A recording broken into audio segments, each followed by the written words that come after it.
Hello बच्चों, फिर से स्वागत करता हूं आपके अपने चैनल BSCB हेल्प पे। आज हम लोग 10वीं वर्ग के अंग्रेजी के दूसरे पुस्तक के आखिरी अध्याय अर्थात अध्याय 7 के प्रश्नोत्तर को करने जा रहे हैं, ऑब्जेक्टिव समेत सब्जेक्टिव भी। एक बार पहले बता दूं, इस कहानी का नाम लव डिफिल्ड है और इसके राइटर गिरिधर झा हैं। तो सबसे पहले हम लोग शुरुआत करते हैं ऑब्जेक्टिव प्रश्नों से। पहला प्रश्न है, who is the author of the story love defiled? Love defiled कहानी के लेखक कौन हैं? तो उत्तर है गिरिधर झा। उत्तर है गिरिधर झा। अगला प्रश्न है, what was the nature of the girl? लड़की की प्रकृति कैसी थी, मतलब वो कैसी थी लड़की? इस कहानी में जो लड़की की बात की जा रही थी वो कैसी थी? तो उत्तर है जेंटल, मतलब बहुत ही साधारण सी लड़की थी। अगला प्रश्न है, who was not honest in his relationship? अपने संबंध में कौन ईमानदार नहीं था, वो लड़का या लड़की, अर्थात लेखक या वो लड़की? तो उत्तर है नरेटर। नरेटर का अर्थ होता है संवादक, मतलब लेखक। अगला प्रश्न है, the narrator promises to marry his girlfriend if he becomes an dash. लेखक उस लड़की से वादा करते हैं कि वो उससे विवाह कर लेंगे अगर वो एक डैश बन जाते हैं। क्या बन जाते हैं? तो ये IAS ऑफिसर। इस कहानी के पहले लाइन में ही ये बात जिक्र थी कि अगर वो एक IAS ऑफिसर बन जाते हैं तो वो अपनी प्रेमिका से विवाह कर लेंगे। अगला प्रश्न है, the narrator decline to marry his girlfriend due to. लेखक ने किस कारण से अपनी उस गर्लफ्रेंड से विवाह करने से मना किया? तो पेरेंटल अपोजिशन, मतलब माता पिता और या अभिभावकों के विरोध के कारण। अभिभावकों ने मना कर दिया, इसीलिए उसने मना कर दिया। What did the narrator of love defiled finally became? तो ये जो कहानी है लव डिफिल्ड, इसके लेखक अंततः क्या बने? तो उत्तर है जर्नलिस्ट, मतलब न्यूज़पेपर के संपादक। अगला प्रश्न है, the duration of love affair in the story love defiled was. इस कहानी में, लव डिफिल्ड कहानी में जो प्रेम का अंतराल बताया गया है लेखक और उस लड़की के बीच का, वो कितने सालों का था? देखिए, ये प्रश्न जो है 2019 के वार्षिक परीक्षा में आया हुआ है और इसका उत्तर है 8 ईयर्स, 8 वर्ष। 8 वर्षों के लिए जो है उनका संबंध था। अगला है, who was the only person who really understood the narrator of love defiled? इकलौता कौन सा वो व्यक्ति था जिसने लव डिफिल्ड के लेखक की बातों को समझा, उसके विचारों को समझा, उसके बातों को समझा? वो कौन व्यक्ति था? तो उत्तर है हिज गर्लफ्रेंड। उसकी गर्लफ्रेंड ही थी जो उसके विचारों को, उसकी बातों को समझ रही थी।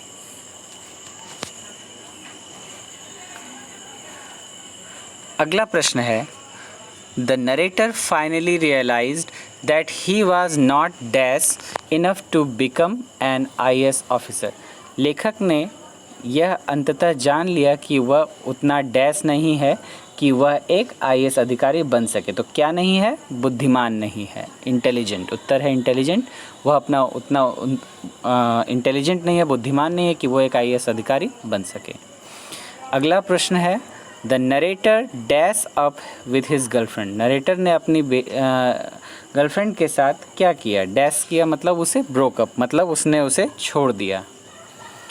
अगला है, the author went to his ex girlfriend's marriage unescorted by his dash. लेखक जो है अपनी एक्स गर्लफ्रेंड, मतलब उसे छोड़ दिया था तो वो उसकी एक्स गर्लफ्रेंड हो गई। तो एक्स गर्लफ्रेंड के साथ एक्स गर्लफ्रेंड की शादी में वो किसके साथ गया? तो बेटर हाफ का अर्थ पत्नी होता है। तो अपनी पत्नी के साथ उसकी शादी में गए थे, उसके रिसेप्शन पे गए थे। अगला है, the narrator realize that his character was as dash as his look. लेखक ने अंततः यह जान लिया कि उसका किरदार जो है बिल्कुल उसी की तरह कुरूप है, अगली। इसका उत्तर है अगली। उसी के लुक की तरह, उसके जैसा वो दिखता है कुरूप, वैसा ही उसका किरदार भी कुरूप ही है। उसने जो काम किया लड़की के साथ, उसे छोड़कर, ये उसकी कुरूपता को, मन की कुरूपता को दिखाता है। अगला है, love defiled was published in. Love defiled जो कहानी थी वो कब पब्लिश की गई थी और कहाँ? तो 1996 में ये पब्लिश की हुई थी हिंदुस्तान टाइम्स न्यूज़पेपर में, जो कि दिल्ली संस्करण का था, दिल्ली एडिशन का, उसमें ये पेपर में छपा हुआ था। फिर है Giridhar Jha is a dash. Giridhar Jha एक कौन थे? तो एक सीनियर जर्नलिस्ट थे और स्क्रिप्ट राइटर, मतलब एक सीनियर जो है लेखक, मतलब पेपर में संपादक थे न्यूज़पेपर में, और स्क्रिप्ट लिखते थे कहानियों की। फिर है the narrator and his girlfriend were labelled as what kind of couple. Narrator और लेखक, मतलब लेखक और वो उसकी गर्लफ्रेंड जो है वो किस तरह के संबंध में आपस में जुड़े हुए थे? तो वो था मेड फॉर ईच अदर, मतलब एक दूजे के लिए बने हुए थे, ऐसा मानते थे वो लोग। अगला प्रश्न है कि how can I have dash against a man who has given me so many moments of happiness. मैं ऐसे व्यक्ति से डैश कैसे रख सकती हूँ जिसने मुझे कई सारे खुशी के पल दिए हैं? तो क्या रख सकती हूँ? तो यहाँ है कंप्लेन। मैं ऐसे व्यक्ति से शिकायतें कैसे रख सकती हूँ जिसने मुझे कई सारे खुशी के पल दिए हैं। अगला प्रश्न है the girl married to an dash. लड़की ने एक डैश से विवाह किया, और उत्तर है आईएएस ऑफिसर। आईएएस अधिकारी से लड़की ने विवाह किया। तो बच्चों ऑब्जेक्टिव यहाँ समाप्त हुई। अब आते हैं हम इसके प्रश्नोत्तर पे। पहला प्रश्न है कि was the narrator honest in his relation with the girl. क्या लड़की के साथ अपने संबंध में लेखक ईमानदार थे? या फिर इसी में ये प्रश्न इस प्रकार से भी आता है कि how did the narrator defile love. लेखक ने उस लड़की को धोखा कैसे दिया, मतलब उसे क्यों छोड़ दिया, कैसे छोड़ दिया? तो उत्तर है the narrator loved the girl passionately. लेखक जो है उस लड़की को पूरी शिद्दत से प्यार करते थे। फॉर 8 years, 8 साल तक ऐसा ही था। बट ही ब्रेटेड हर, लेकिन उसने उसे जो है धोखा दे दिया, छोड़ दिया। He refuse to marry her owing to parental opposition. उसने उससे विवाह करने से मना कर दिया और कारण था माता पिता का मना करना। So he was not honest in his relation with the girl. इसीलिए उस लड़की के साथ संबंध में सही नहीं था, वो उसने धोखा दिया। अगला प्रश्न है why did the narrator give up the ambition to become an IAS officer. लेखक ने एक IAS अधिकारी बनने का सपना क्यों छोड़ दिया? उसका जो लक्ष्य था IAS अधिकारी बनने का, वो क्यों छोड़ दिया? तो उत्तर है the narrator gave up the ambition to become an IAS officer. लेखक ने अपने लक्ष्य को, IAS अधिकारी बनने के लक्ष्य को इसीलिए छोड़ दिया because he had an impartial assessment of his grey cells. क्योंकि उसके अंदर जो है धीरे धीरे वो जो है अपनी जवानी खो रहा था, मतलब अपना जो गुण था वो गुण खोता जा रहा था। उसके मतलब कि जो कैसे कहते हैं कि काले बाल रहने का मतलब है कि अभी आप जवान हैं, धीरे धीरे वो ग्रे होते तो आप बूढ़े होने लगते, मतलब वो अपने आप को अंदर से कमज़ोर समझने लगा। Coupled with his inability to burn the midnight oil, और अब उसके अंदर जो ये क्षमता नहीं थी कि वो रातों को जागकर तेल जला सके, मतलब वो रातों को पढ़ सके, ये उसमें क्षमता अब नहीं रही। He had already to spare the bureaucracy from himself, और वो अपने आप से छुप रहा था, अपने आप से भाग रहा था, अपने कर्तव्यों से भाग रहा था। Falling back upon journalism, और वो बार बार जर्नलिज्म की ओर जा रहा था, मतलब वो पत्रकारिता की ओर जा रहा था। Which his girlfriend always wanted him to pursue, और उसकी पत्नी नहीं, गर्लफ्रेंड जो है हमेशा ये चाहती थी कि वो एक IAS अधिकारी बने, लेकिन वो ऐसा नहीं कर सका। It was so typical of her witty to the hilt, understanding to a fault। ये लाइन जो है आप देखेंगे कहानी का जो दूसरा पैराग्राफ है उसमें ये लाइन कही गई है कि ये उसके अंदर का ये गुण था और ये उसके बहुत अच्छी सी सोच थी कि वो कैसे किसी गलती को समझ जाती थी। ये बात लड़की के लिए कही गई कि वो बहुत होशियार थी, बहुत ही समझदार थी, सूझबूझ वाली लड़की थी। Sketch the character of the girl in the light of this statement. इस कथन के हिसाब से लड़की के बारे में, उसके गुण के बारे में, उसके चरित्र के बारे में बताएं। तो उत्तर है the girl was very gentle in nature. प्रकृति से वो लड़की बहुत ही सुशील थी। She represent the latest prototype of modern educated girl. वो लड़की जो है एक पढ़ी लिखी सभ्य लड़की का जो है चरित्र को अंकित करती थी।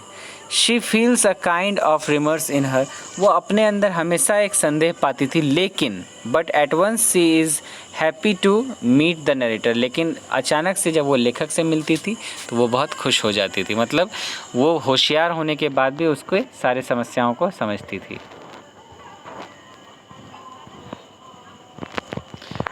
अगला प्रश्न है, the louder I talked about my virtues the faster I made a fool of myself. ये भी एक कहानी की ही एक पंक्ति है कि जितना ज़ोर से मैं अपने गुणों के बारे में बात करूँगा, मैं उतना ही मूर्ख स्वयं को बनाऊँगा। मतलब अपनी बड़ाई खुद से करना अपनी मूर्खता ही होती है। यही बात लेखक कहना चाहते हैं कि मैं जितना बड़ाई अपने बारे में करूँगा, मैं उतना खुद को मूर्ख बनाऊँगा। Sketch the character of the narrator in the light of this statement. इस कथन के आधार पर लेखक की व्याख्या करें। लेखक क्या थे और क्या कहना चाहता था, वो इसके बारे में बताएं। The character of the narrator of the story love defiled is not impressive.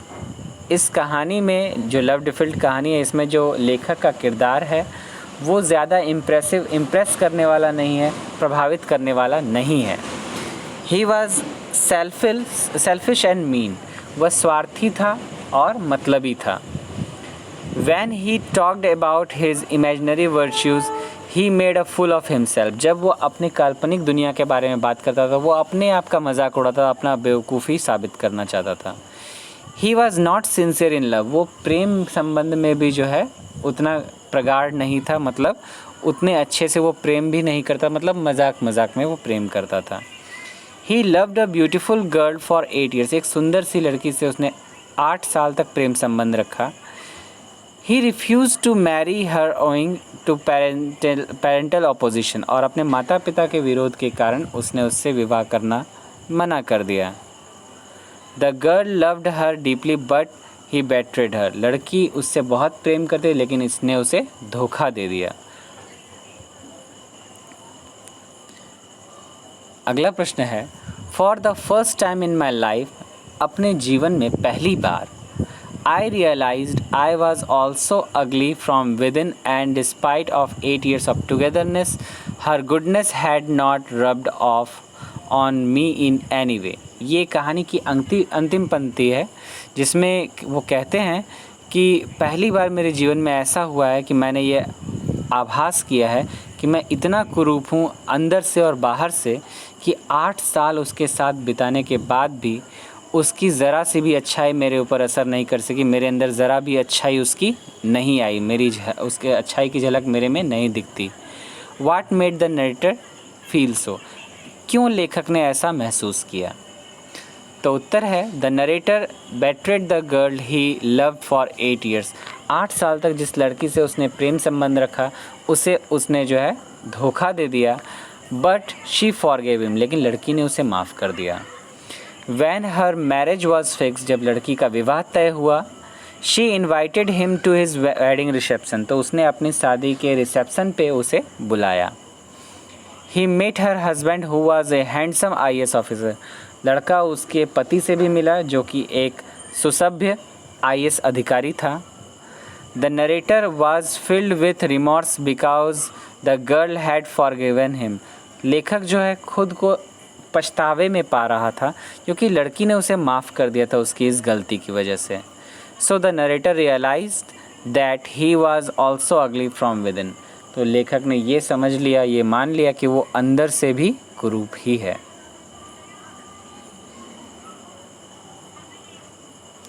अगला प्रश्न है, has the goodness of someone ever made you feel very mean?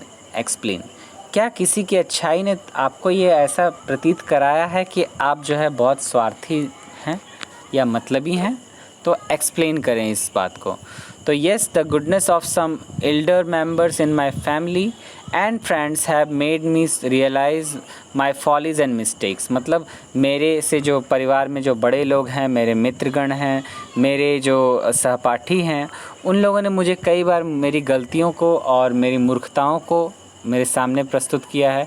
I learn much from my elder senior friends and teachers, मैं अपने बड़ों से, अपने मित्रों से, अपने टीचर से बहुत कुछ सीखता हूँ और मैं खुद को सीख कर जो है स्वार्थी महसूस करता हूँ, क्योंकि इसके बदले मैं उन्हें कोई भी चीज़ नहीं देता। Why did the narrator leave the girl he loved so passionately? Was he honest in his relation? लेखक ने उस लड़की को क्यों छोड़ दिया जिससे वो इतनी तत्परता से प्रेम करता था, और क्या वह इस संबंध में ईमानदार था? तो उत्तर है, the narrator left the girl he loved so passionately because of his parental and relatives opposite there marriage. तो मैरिज का स्पेलिंग यहाँ गलती है, MARRIAGE होगा बच्चों, आप करेक्ट कर लीजिएगा। तो लेखक ने उस लड़की को इसीलिए छोड़ दिया जिससे वो इतना प्रेम करता था, क्योंकि कारण था उसके माता पिता का मना करना, और वो इस संबंध में सही नहीं था। अगला है, what were the qualities of the narrator's girlfriend. Narrator की प्रेमिका के क्या क्या गुण थे? The narrator's girlfriend was very beautiful, witty and charming. Narrator की जो लेखक की जो गर्लफ्रेंड थी वो बहुत ही सुंदर थी और होशियार और चेहरे से खुशमिजाज थी। Her simplicity and endearing smile enhanced her charms. उसकी साधारणता और उसके चेहरे से झलकने वाला जो उसका गुण है वो उसकी खूबसूरती में चार चांद लगा रहे थे।